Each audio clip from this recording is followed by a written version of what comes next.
क्या जमीन को एक और चांद मिलने वाला है?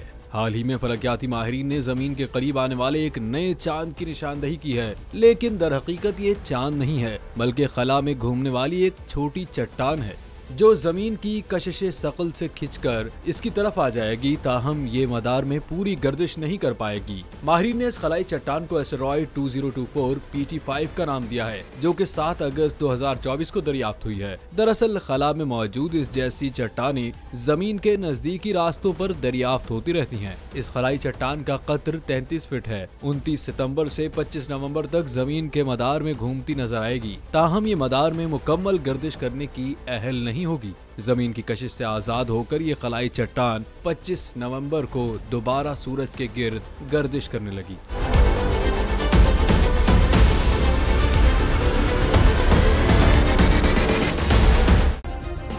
सब्सक्राइब करें और बेल दबाएं ताकि कोई खबर रह न जाए।